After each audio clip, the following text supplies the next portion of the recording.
How we doing, everybody? UFC Thoughts here, and today I'm going to be going over my picks and breakdown for every fight on UFC London, Edwards vs. Brady on March 22nd, 2025. Timestamps in the comments below. Let's get right into it with the first fight of 13. We start with Guram Kutateladze versus Kauê Fernandes.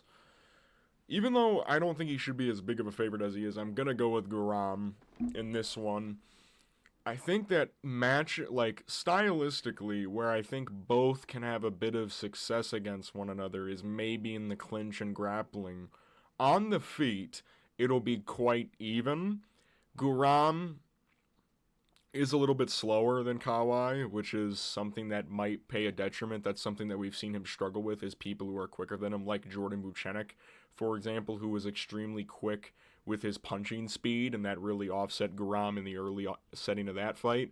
And that's another thing that could play to his detriment, is he doesn't really start all that fast. He has to build up into fights.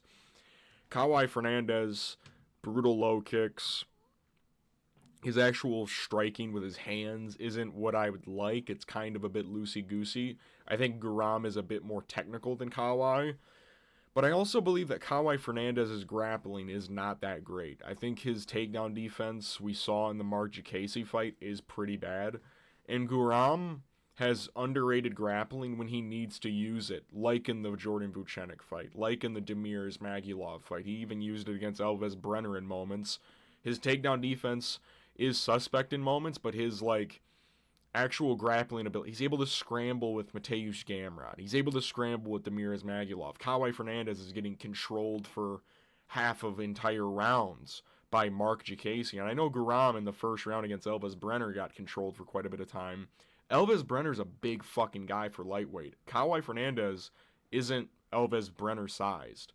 So I think Guram honestly might be able to fight a traditional fight, loading up on the switch body kicks, throwing the ones and twos, leading into calf kicks, trying to set those up. Kauê is just going to be at range, feinting low, throwing low, calf kicks, trying to go up high. He's just kind of a kicker more than anything. But I think Guram, and that's something that I think Kauê really, the reason he's not going to be able to win is due to his boxing ability. Like, Jordan Vucenic's boxing is very good. Elvis Brenner, even though he has very, unorthodox striking, his boxing isn't crazy bad in moments. Kauê Fernandes is kind of wild when it comes to boxing. Kicking, he's good. With the actual hands, he's kind of a bit, he's meh. So I'll go Guram. I don't think he finishes Kauê. I think it'll be a decision. I'll go 29-28. Guram losing the first, bouncing back in rounds 2 and 3, kind of like he did against Jordan Vucenic, but in a more dominant fashion. We move to Nathan Fletcher versus Loughran. I'm going to go with Nathan Fletcher. This is actually a rematch, technically. They fought in the amateurs, and Nathan won by unanimous decision. And I'm picking him to win their quote-unquote rematch. Loughran just doesn't really strike me as very good, if I'm being honest. If he can't get his wrestling going, his stand-up is not good at all. It's very mediocre. He's very stiff, very robotic with his movements. He kind of stands in a Colby Covington, Leon Edwards stance, where he stands, but he pokes his butt out, but he's standing straight up. He looks like a Chucky doll.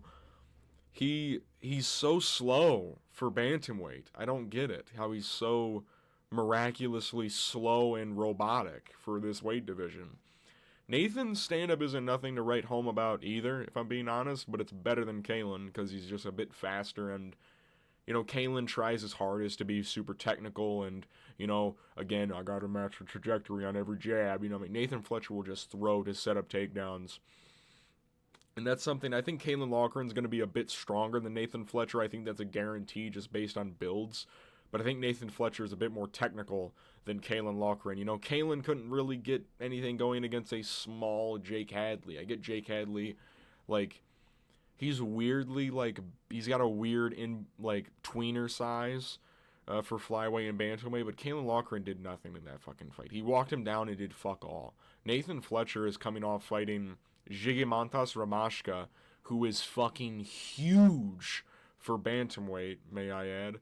Or I think they fought at featherweight. I think Nathan dropped down, actually. Yeah, I think Nathan's at his actual weight class now because he fought at featherweight. So that means he was fighting even bigger guys on The Ultimate Fighter. You know, he's used to fighting bantamweights. He was fighting bigger fucking guys, which is why he lost eventually to Con Offley, who is a, like, kind of fucking squarish guy. But he's better than Loughran because he actually is, like, good with certain techniques.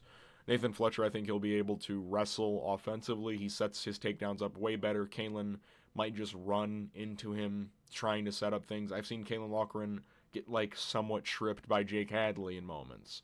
You know, he's not able to control... He controlled Angel Pacheco somewhat, but Angel Pacheco actually ended up finding his way back into winning that fight. I don't think Angel Pacheco's all that good. So I think Nathan Fletcher will win this handily. I don't think he finishes Caolan. Caolan's kind of got a blockhead. So I'll go Nathan Fletcher, unanimous decision, 30-27. The stand-up will be a little interesting, but I think Nathan Fletcher's speed and overall just, like, unorthodox style will be too much for Loughran.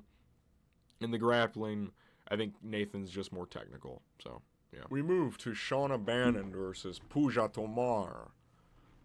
Yuck. That's a genuine reaction. This fight's fucking gross. I'll go Puja. I'm gonna go Puja Tomar on this one. I don't know why. I don't rate either of them, to be honest. They fight like the same person. But I don't think Shauna Bannon hits hard at all. And also she can land a flush head kick and it do nothing. Puja Tomar, I think, actually has some stank fist, and that's not because... That sounds bad. It's not because she's Indian. I think she has 6 KOs on her record. You know, Shauna has 2. You know, she has as many knockouts as Shauna has fucking wins. Okay, so I can kind of imagine Puja hits maybe a little harder. It could be against cans. I didn't really fucking check because I don't care that much.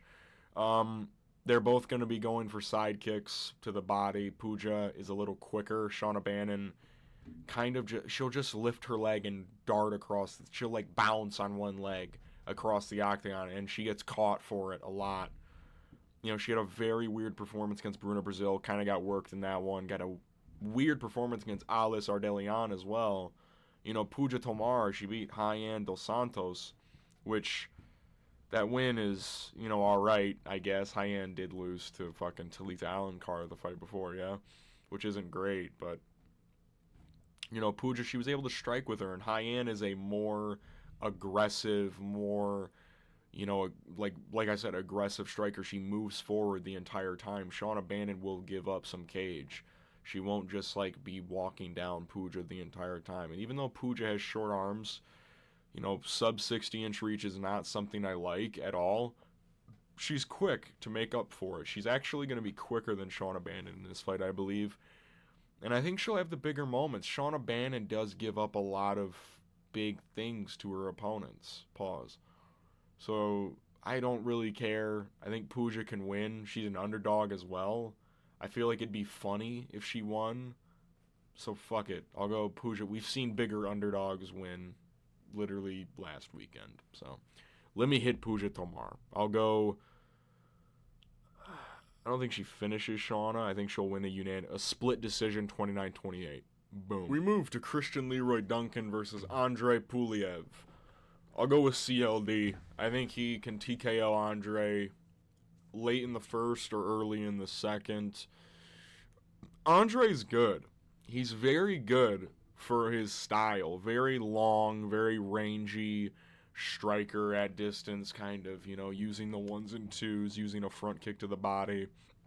Kicks very well, very good striker. I really think he's too thin for middleweight, man. I think it's one of those things where he has an unfortunate build where he doesn't have a whole lot of muscle on him. He genuinely is very skinny for middleweight, very lean. Christian Leroy Duncan is basically the same size as him, but you can tell that there is this way different body types. You can just tell by the photos. Christian Leroy Duncan is full. He's full and, like, look, he's full of water, and Andrey Pulyaev looks like a fucking husk of a human being. And Christian Leroy Duncan's fast. He can match the striking ability that Andrey Pulyaev has. CLD's coming off the Gregory Rodriguez fight. I think a lot of people are going to kind of slate him for that. Dude, he took some punches off of Gregory and took some elbows as well. He was in some bad positions in that fight, And we've seen Gregory Rodriguez go toe-to-toe with Jared Cannonier for 3 rounds, right? He's decent. He's a solid middleweight fighter. And Christian Leroy Duncan, he got tagged a couple times, but he had some success of his own. He's very quick, which is something Andrey Pulyaev is going to struggle with, I imagine. I watched his one loss by KO against, I don't know how to pronounce bro's name. I'm going to make a video about dudes I want to see on the Contender Series. The dude that beat Andrey Pulyaev is a fucking monster. I need you guys to watch that fight. He's a fucking animal. First of all, he's lying about his height. Second off, he's very fast. And that's something we've seen Christian Leroy Duncan do to people, is just kind of... It's one of those things where you train for it, but when you're actually in there, you don't know what to fucking do. We've seen it happen to Claudio Ribeiro, Dennis Tululin. He's such a big, unorthodox guy, very fast, very powerful as well, that he can kind of overwhelm people in moments where he is the one moving forward, and that's something Andrey Pulyaev will allow, is to get backed up. And I don't think he can do that against Christian Leroy Duncan. I mean, Gregory Rodriguez was backing up in moments against Christian Leroy Duncan. So, CLD hits hard, has, significant striking ability, very good power in his hands. Andrey Pulyaev is very technical, but I think he's too slow and too weak. I think he'll get caught eventually, get knocked out flat against the canvas, kind of get TKO'd against the fence, kind of just overwhelmed with striking. I like CLD in this fight. I think he finishes Andrey Pulyaev, like I said, late in the first or early in the second round. Lock it in. We move to Marcin Tybura versus Mick Parkin. I'm gonna go with fucking Tybura. I'm going another underdog, dude. Mick Parkin, he can definitely win. Let me get through this first. Marcin Tybura recently has just made a career out of beating fat, blobby prospects. Beat Romanov, beat Gennady Janiz, he beats, Taito Ivasa wasn't a prospect at the time, but he was still a contender. Beat him. He's finishing them too. He didn't finish Romanov, but he's able to survive early onslaughts, which Mick Parkin won't do. Mick Parkin will not have an early onslaught in this fight. He'll kind of just try to go tit for tat, with Marcin Tybura. And I don't think that's going to help him out as much as some people think it will. Mick Parkin is another one of these English guys who tries really hard to be super technical, about everything that he does. But one thing I've noticed that he does, if you're throwing any straight punches at him, and you're walking forward at him, he will just shell up. He will just shell up and allow himself to lose octagon control. He will allow it to happen, and that's where Marcin Tybura is going to be able to get into clinch scenarios, possibly get Mick Parkin to the ground. People rally behind Mick Parkin because of the gym that he trains. He's at the Super Gym in England with Tom Aspinall and some other fellas over there. This dude's had competitive decisions with Mohamed Usman and Caio Machado. That's not a good look at all. He knocks out Lucas Dresky, and people forget that his last 2 fights were really fucking close, with 2 bums in the heavyweight division. And now he's fighting Marcin Tybura, which is probably the easiest matchup for him, if I'm being honest. Because Marcin can get chinned. Mick hits decently hard, I guess. I mean, Lucas Dresky's chinny as fuck, though. He is. He's not good. And Marcin can take damage. We've seen that in the Taito Ivasa fight. We saw that in the Gennady Janiz fight. He's able to survive, again, a kind of early onslaught from Sergey Spivak. And he's able to reverse those guys. He reversed Sergey Spivak to get into top control. He's for sure going to be able to reverse Mick Parkin, who is just a fat guy. You know what I mean? Who hasn't fought the tail of the tape in the heavyweight division. Marcin Tybura's fought fucking everybody, dude. He's fought everybody. And he's still fighting at a pretty decently high level. His striking isn't the best, alright? He's got a decent head kick. His straight punches are... His striking isn't great, alright? I'll be honest with you. His striking isn't great. He's got a good head kick. He's got decent pressure. On the feet, Mick Parkin, that is his fight to win. On the ground, I get Mick Parkin is well-rounded. I understand that. I don't think he's well-rounded enough to deal with Marcin Tybura, who is a free man now from the Apex. I'll go Marcin Tybura. I think he might be able to finish Mick Parkin. I'll go second round TKO or third round TKO. I think he'll finish him with ground and pound. He'll get to a dominant position. Mick Parkin will slow down like he usually does. Marcin Tybura will as well, but, he's a vet, crafty vet, Marcin Tybura is. And Mick Parkin, I don't think the title walk is going to start now. I think it's going to get delayed a little bit. So I'll go Marcin Tybura, like I said, finish. We move to Loughran Kavanagh versus Felipe dos Santos. I'll go with Loughran. It is a tricky fight. Felipe dos Santos, his record in the UFC doesn't really speak to how good he is. He's 1-2. To be fair, the Victor Altamirano fight was really close. And that was kind of just like a misstep. That Mexico City card had a lot of bad performances from a lot of bad fighters, but then you look at a fight with Manel Kape, which it seems like that win for Manel Kape is seemingly aging worse and worse over time. Felipe dos Santos was able to stand there and strike with Manel Kape for the better part of 3 rounds, essentially. He got dropped like once or twice. His last fight against Andrey Lima is good. Loughran Kavanagh has a lot of tactics that I think can work very well against Felipe dos Santos. One, he kicks a lot. He kicks very well. And he has good countering ability. That's something that Andrey Lima was able to do supremely well against Felipe dos Santos. Felipe dos Santos does telegraph some things. He is a longer guy for flyweight, so it does take a bit of... He's not as fast as Loughran Kavanagh is what I'm trying to get at. He has to kind of gear up a little bit to throw sometimes. And I think Loughran Kavanagh can do very well chopping at the lead leg of Felipe dos Santos, who does have really good Muay Thai ability. But Loughran Kavanagh is so fucking fast, man. And he hits really fucking hard, and Felipe dos Santos eats a lot of shots here and every now and then. And you see the fights where, he's absorbing, I want to say he absorbs like 5 strikes per minute. He absorbs a lot.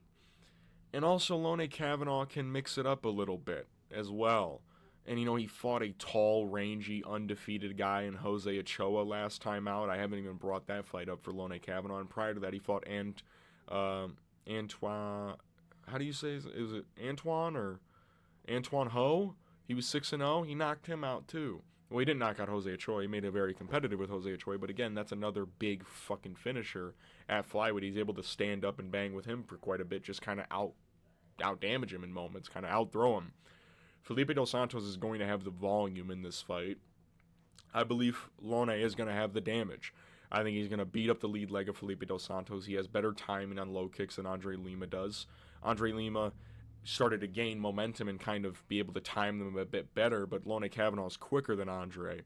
And he has great countering ability such as Andrey Lima, and Felipe dos Santos does kind of leave his chin up in the air at moments. And I don't like that against a guy like Loughran Kavanagh, who is a sharpshooter, who does hit very hard, who is very quick. And Felipe dos Santos, while he is good, has great Muay Thai, trains at Shoot the Box, very good gym. You can tell by his stance and the way he fights, he's kind of like a marauder, that he definitely trains with Shoot the Box. But I believe Loughran Kavanagh can do enough to get it done. So I'll go Loughran Kavanagh, unanimous decision, 29-28. I think one of the rounds is going to be, I think there's going to be 2 swing rounds, probably 3 and 2. I think one will be Loughran Kavanagh's round 2 win. 2 and 3, it'll be a little bit competitive because Loughran did slow down as the fight went on against Jose Ochoa. And Felipe does have a tendency to walk people down in moments, but he can get backed up if you have the right amount of pressure, which I think Loughran Kavanagh can possibly apply.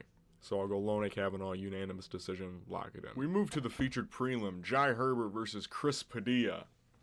I'm going to go Chris Padilla by finish. I think he can knock out Jai Herbert on this one. This one is a little tricky, I guess. Jai Herbert looked pretty solid against Rolando Bedoya last time out. It was competitive looking back at it. Because I remember when I first watched it, I was like, damn, Rolando got kind of pieced up. But watching it back, Rolando actually had some success. Jai Herbert, very touted kickboxer, of course. His biggest highlight is him knocking down Ilia Topuria with a perfectly timed head kick. Since then, of course, he got knocked out in that fight. Since then, he's kind of been on and off. He loses to Fares Ziam in a very bad fight. It wasn't really that good. He fights Rolando Bedoya, beats him, competitive, very solid striking, very technical, very, bread and butter striking, good jab, good 1-2, good leg kicks, just good range because he's so long for the division. And Chris Padilla, he's kind of got an ugly record, 15-6. But his record in the UFC, James Yontop people hype up Mauricio Rufi's performance against him, and I love Mauricio Rufi. Chris Padilla got him out of there in one. Dropped him off balance with a straight right hand, immediately got to the back and subbed him. Rong Zhu just got a big win over Cody Steele. Chris Padilla was outstriking him and landed a solid elbow and finished him in the second round, and was going to finish him if that fight would have went on. Chris Padilla's nasty. He's got very good defensive mechanics that can work very well against Jai Herbert. For one, Chris Padilla's got great wrestling and great submission ability, and Jai Herbert, he's long, and he'll throw these not powerful kicks, low kicks at that, and Chris Padilla's got decent catch wrestling at that level, body and low kick.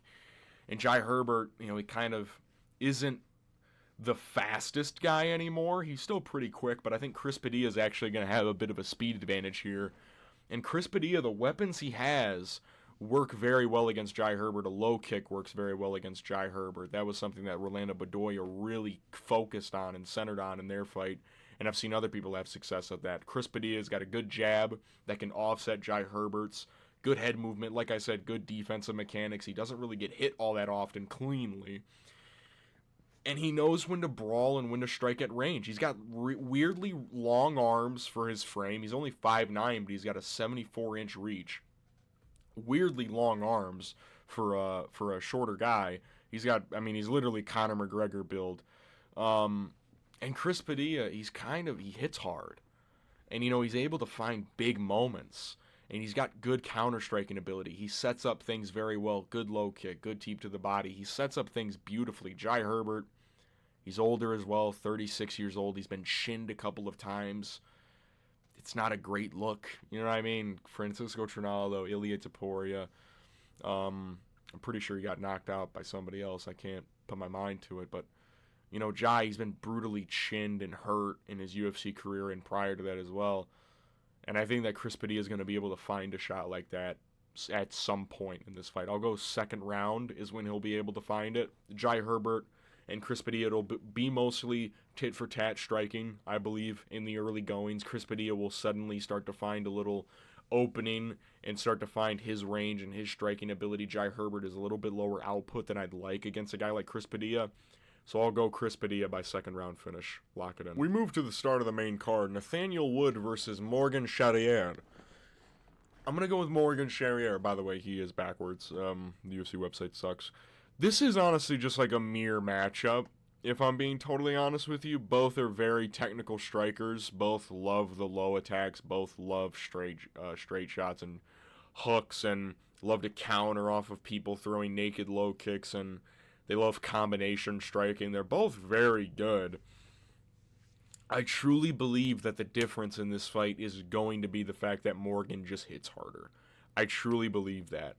And Morgan, he's got good defensive instincts. He does. And also, I believe he can honestly grapple a little bit in this matchup with Nathaniel Wood. And the reason why I say that is, genuinely, he probably had the best performance against Chepe Mariscal in the UFC up to date. Arguably won 1 and 2. The first round was close. Won the second round. Was able to hurt Chepe Mariscal on a couple occasions in that second round. Nathaniel Wood's always kind of been a dude who has a suspect chin, gets hurt often, pretty frequently, gets dropped here and there. And he does give up some positions in the grappling exchanges. And Morgan Charrière is actually good. His record, again, he's one of these guys whose record doesn't really show how good he is. And Morgan Charrière, they're both a bitch to deal with on the feet because they have very technical striking ability. And, they're both going to be jabbing each other, throwing teep kicks to the body, going outside with the low kicks. And I truly believe Morgan Charrière's offerings are going to have a bit more steam to them. And I think he's going to be able to out-damage Nathaniel Wood in moments. Nathaniel Wood has probably better combinations. I will say that his combination striking can be very slick and disgusting to watch in moments. That Daniel Pineda fight in round 1 and 2, his combinations were fucking brutal on the feet. And Nathaniel can beat up the legs and beat up the body, but I think Morgan Charrière is tough. He's a very tough dude, and he's fought a lot of tough guys. So is Nathaniel Wood as well. But I think Morgan Charrière he hits pretty hard. And he can also hit Nathaniel Wood in the body as well. And I'm looking back at Nathaniel Wood versus the Muhammad Naimov fight. And Muhammad Naimov didn't even really look all that good against, who did he just fight? The Con Offley. He didn't even really look that good in there, and he was able to beat Nathaniel Wood. I don't really like that look anymore. I don't really have all that much I don't think Muhammad Naimov is a blue chip prospect as much as I thought he was. And I picked him to beat Nathaniel Wood because, again, I thought that he hits harder. And Morgan, this matchup is very tough for both, but I do believe that the power will be the advantage for Morgan Charrière and will be the X factor in this fight. I believe in Nathaniel Wood, they're going to be exchanging during moments, and Morgan Charrière is going to land a left hook while Nathaniel lands a left hook of his own, but Morgan's going to be a little bit harder.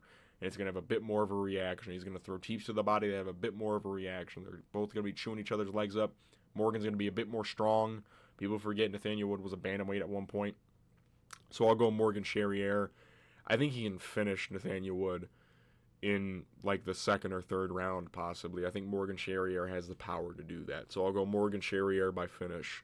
Lock it in. We move to Jordan Vucenic versus Chris Duncan. I'm going to confidently pick Jordan Vucenic by first round KO. I think Jordan Vucenic is going to have a power, a defensive advantage, shin advantage, and overall speed advantage against a guy like Chris Duncan. Chris Duncan's dangerous. He's quietly racked up 3 wins in the UFC, but 2 of them were very unmemorable. Of course, his debut against Omar Morales, split decision with Omar Morales, not a big fan of that. The Yanal Ashmouz fight, he didn't even do much against a one-armed Yanal Ashmouz who's like 5'6" for lightweight. And then he loses to Manuel Torres, hurts Manuel, and then gets subbed immediately after. And then he, of course, fights Balaji. He was getting his shit rocked against Balaji, and that's the area I think Jordan Vucenic's going to have a big advantage in, is in the boxing department of this fight. Chris Duncan, for his entire career, it seems like, under a UFC banner, including the Contender Series, has just been getting walloped on in some of these fights. Slava Claus got fucked up. Charlie Campbell was getting fucked up until he landed a really solid right hand. Got dropped like twice in that fight. In the UFC, Omar Morales, like I said, split decision. Jordan Vucenic comes in short notice against Guram Kutateladze and knocks him down and is making the striking competitive. He actually makes Guram... Guram was starting to win the striking as the fight went on because Jordan started to slow down. But, prior to that, Jordan was teeing him up on the feet, landing solid boxing combinations, uppercuts, doubling up with the right hand, right straight, right overhand. He's very solid when it comes to combinations, and Chris Duncan will leave his chin in the air. And, a Balaji from Belgium, and, Belgium's not a great country where fighters are from. I don't know why I'm ranting about Belgium right now, but I just wanted to show my intellectual prowess on you fuckers. Okay, dude? I'm joking. Jordan Vucenic, I do believe he will knock out Chris Duncan. Chris Duncan, I'm just waiting for him to, lose, because, I don't think he's all that good. He's getting lucky in these fights in moments. And Balaji, it's because Balaji shot a shitty takedown and got guillotined. And to be honest, I think Jordan Vucenic either knocks out Chris Duncan or chokes him out with an RNC in this fight. Jordan Vucenic has 6 submission wins as well, with, I think, 3 wins by KO, because he has 5 wins by decision. Hold up, let me do the math there. No, he has 2 wins by KO, I believe, then. If he's got 6 by sub, 5 decisions. Jordan, he's explosive as well. Chris Duncan will sometimes just sit there and wait to get hit. I don't like that at all, especially at lightweight. Jordan Vucenic, only other dude he's lost to besides Guram is Paul Hughes, who just made it razor close with Usman Nurmagomedov. Just food for thought, and he also beat Paul Hughes in their first fight. I'm going to Jordan Vucenic. Overall, more explosive, better boxer. Chris Duncan waits to get hit sometimes. His defense is shite. I gotta say shite because Jordan Vucenic's English. Chris Duncan, you're about to get fucking flatlined, kid. We move to Molly McCann versus Alexia Thainara. Short notice for Alexia. I'm still gonna pick her because, say it with me, folks, Molly McCann isn't good at fighting anymore. I missed the clap on the last one, but you get the point. I just really don't believe I can pick a Molly McCann. I don't think I can make a pick on Molly McCann in this fight. I could try and justify it by saying Alexia's on short notice. Molly McCann, she's fought the best in the division, man. She's beat, Luana Carolina, man. I believe Alexia Thainara is actually pretty decent. for a WMMA fighter coming off the Contender Series. She actually had a solid performance against Conceição. Dominated on the feet, on the ground as well. 2 minutes of control time on 3 takedowns. And those were situations where she just allowed her opponent to get up. I think if she fights Molly McCann debut, I think she's going to realize, I can actually hold down bitches. And I think she could do that against Molly McCann. We've seen her struggle significantly against women who are strong. And Alexia Thainara seems strong. Look at her fucking legs. She's got fucking some thighs on her, dude. Not in a weird way, all right? You gooners. But I think Alexia Thainara, she's going to be a bit slower than Molly McCann, just like a teeny bit. But I think she's just a bit more vicious, dude. She goes for it. Molly McCann is just so loose cannony about everything that I struggled to pick her in fights, especially after that Bruna Brazil performance where I did pick her and she looked like fucking dog shit. She looked so bad in that fight. You're fucking you got out-grappled by Bruna Brazil, dude. You're fucking shit, alright? I could probably fucking beat you. Fuck, get me in there. No, I don't. Put me in there with fucking Molly McCann, dude. See what fucking happens. Alexia, she's young. She's semi-big. She wins, I guess. We move to the featured fight. Gunnar Nelson versus Kevin Holland. Man, what am I going to do with this one? I'm going to pick the underdog. I'm going to go Kevin Holland on this one. It is tricky, because it literally is Kevin sparks him or Gunnar submits him in the first round. That's literally the only basis of any pick that I've seen so far, and you really can make in this fight. And it does seem very appetizing to pick a Gunnar Nelson in this matchup, considering what Kevin Holland has looked like as of recent, especially against submissions. Kutateladze, taking him down. Reinier de Ridder is taking him down. Those are both at middleweight. At welterweight, it seems like Kevin Holland's grappling ability is actually better for some reason. And I know it's because he's fighting smaller guys, but he also just, is able to scramble a bit better, defend takedowns a little bit better. It's usually the striking and speed that really offsets him at welterweight, like JDM and Michael Venom Page. Against these grapplers at welterweight, Michael Chiesa really comes to mind at 291, another kind of big-ish, somewhat welterweight who just primarily grapples. His striking's kind of mid. And Kevin blitzkrieged through him, dude. Very fucking easily he blitzkrieged through him. Gunnar Nelson has his hands down so low, man, and he hasn't fought in 2 years. It seems like whenever they go to London, they just they cryogenically freeze Gunnar Nelson and fucking lift him from the ice like Captain America and just throw him out there. And they're like, fucking fight, you're from Iceland, fight him. And Kevin Holland, he's only losing to big dudes. I mean, Reinier de Ridder's a massive guy. Roman Dolidze's a massive guy. At welterweight, he's only losing to, really solid strikers who he doesn't mix the takedowns in against, where Kevin Holland has the grappling advantage, it seems like, but he doesn't really implement it. Michael Venom Page, JDM, Wonderboy also comes to mind. And Kevin hits hard. Almost had Wonderboy out of there in the first round, hurt him pretty hard. Santiago Ponzinibbio killed him, right? And Gunnar Nelson's older. He's been knocked out before. I think Kevin Holland can chin him early. If not, he'll get subbed, and he'll go on another rant, 45-70, talking about how he doesn't give a shit. This is a fight he should win, okay? You should win this fight against Gunnar Nelson. His striking is literally non-existent, okay? Kevin Holland, first round KO. We move to the co-main event. Jan Blachowicz versus Carlos Ulberg. Now, you know how I feel about Carlos Ulberg. I think he's a fraud. I don't think he's championship level material. I do believe he beats Jan Blachowicz in a sad, grim way. I don't even necessarily think he's better than Jan Blachowicz. I think Carlos Ulberg is one of the most bloated resume light heavyweights in modern history. But I do believe he will beat Jan Blachowicz, and I'm mostly basing this off of outside factors. Jan is 42, hasn't fought since UFC 291 against Alex Bahia, where he looked, to be honest, cardio-wise, he looked, I know it's Salt Lake City, but he was, the only person on that card besides Darius Flowers, who took a fight on 3 days' notice, who looked like the altitude really affected him. And Jan, double shoulder surgery at 41, 42 years of age. And then he had two other surgeries as well. It's one of those things where I can't, in good ambition, pick him to look as good as he has in order to beat Carlos Ulberg. I can only go into this fight thinking he has regressed in his skill. One, he's older.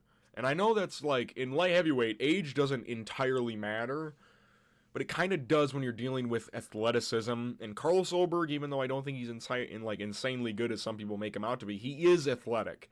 Very quick, very sharp, very powerful. Jan Blachowicz hasn't always been the fastest. He's been always very powerful. He's always been very technical.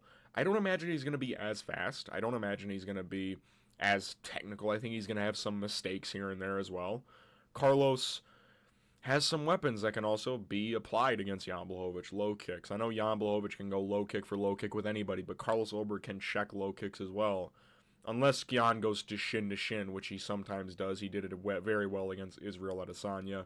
Carlos also has a solid left hook. That's something Alex Bahia and Glover Teixeira both have succeeded with against Jan Blachowicz. I'm pretty sure that Thiago Santos also, was it a left hook or right hook that he caught him with when he was rushing in? I forget what it was.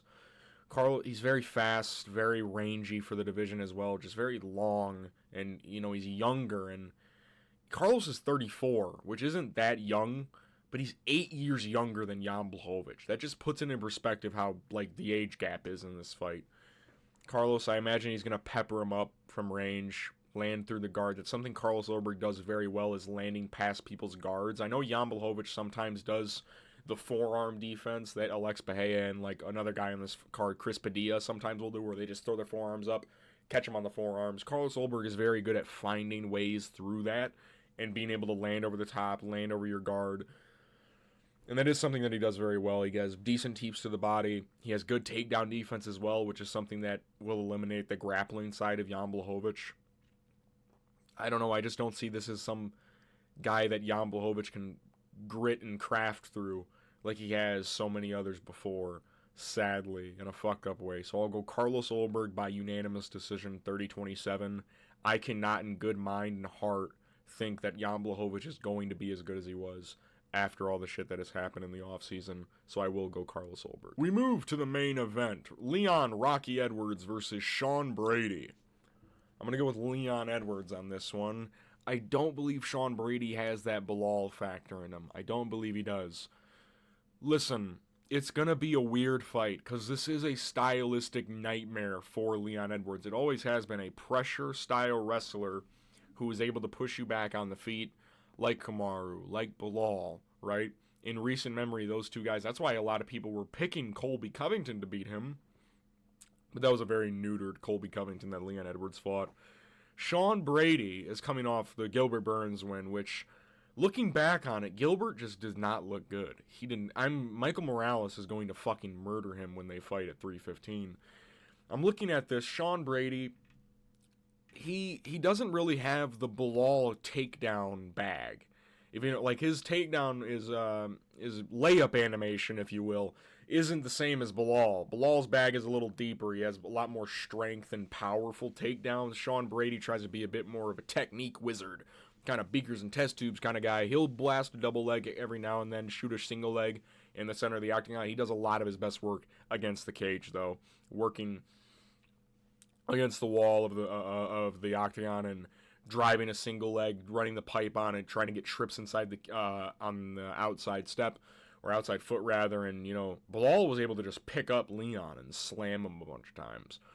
I don't believe, also the time change, the timing could also help Leon in this fight, but I think that the real difference will be on the feet. Sean Brady isn't that bad on the feet. He isn't like a fucking novice or a noob. He does have some decent techniques. I really like his left hook is very good when he sets it up with a straight right hand and then into a left hook, a 2-3. He has a decent inside low kick on certain combinations. He'll throw a solid low kick very fast. It's probably his best kicking part of his game is his inside low kick. He throws it a lot his left side. Just switch, boom, on the inside. Leon Edwards, though, we all know how good Leon is. It's just, can he get going? I do believe this is a fight that he can get going. Sean Brady does pressure. Don't get me wrong. He pressures pretty decently well. But I don't believe his pressure will be enough in this fight, because this is a stylistic nightmare for Leon Edwards. A a heavy pressure stylistic wrestler who just presses you against the fence and is walking you down the entire time. Sean Brady doesn't walk people down the entire time. He will give up certain areas if you tag him clean enough, if you land something good enough. And Leon Edwards, like the first round, he was landing decently well on Belal Muhammad until he got hit with the uppercut and then taken out. Like I said, Belal got the respect on the feet, which is why he began to just dominate Leon at every aspect of the game, just because he was like, well, I hurt you, now I'm just going to charge at you. Sean Brady, I don't know if he has punching power, man. It seems like he has pitter-patter shots. Like, Gilbert Burns was eating him pretty well, and Gilbert's chin is like, Leon's chin isn't that great, I'll be honest with you. Like, I do see, like, Leon's chin is definitely a worrying thing. If you remember, he's been rocked in quite a few of his fights. Brian Barberena comes to mind, for example. He dropped him pretty bad. Sean Brady, I don't think he can hurt a fly, being totally honest with you. I don't know if he can hurt anybody. He blitzes a lot, which is an area where Leon Edwards, if he can figure out the timing, can slip and fucking rip on this blockhead's chin and knock him out. Sean Brady got TKO'd standing by fucking Belal Muhammad. If you can catch him clean enough, he will fucking break. Michael Chiesa was breaking this dude down in the third round of their fight. And that's if you bring the fight to him. If you allow Sean Brady to fight his fight for as long as he can, he will be able to do that forever. He will be able to do that for as long as possible. Leon needs to bring this fight to Sean Brady in moments, and that's why it's hard to predict. Because Leon and pushing the fight to somebody in the same sentence doesn't really seem to correlate with his entire career. You know what I mean? So I do believe Leon is going to look at the tape of the Belal fight, realize what he did wrong, realize that he could have done better at pressing the fight and not allowing himself to get bitched in certain scenarios. I don't think Sean Brady has that the big bro aspect to be able to bitch Leon Edwards in moments. Maybe he can. Maybe I'm wrong. We're going to find out Saturday night. I think Leon Edwards TKO Sean Brady in round 4 or 3 of this fight. I'm UFC Thoughts. These are my picks and breakdown for every fight on UFC London. Edwards vs. Brady on March 22nd, 2025. My confident picks reside with Jordan Vucenic, Kevin Holland, and in the co-main event, Carlos Ulberg. My pre-card rating is a 7 out of 10. Very solid card. The main event change kind of did dwindle it down a little bit. I would have loved to see Leon versus JDM, but alas, JDM is getting a title shot. But yeah, I still think the card is very solid. Got a lot of fun guys on here. Lone Kavanagh, Mick, Parkin, undefeated guys on the come up. You got a couple other guys. Kevin Holland, Gunnar Nelson should be an interesting one. Ulberg, Jan's return. Edwards, or Leon versus Sean Brady is a very stylistic, interesting matchup. I don't know why I said it like that, but fucking deal with it. And then there are some other guys. Guram, Kutateladze, for example, comes to mind. Jai Herbert, Chris Padilla, and some other fellows. So, yeah, I'll see you guys after the fights. Peace.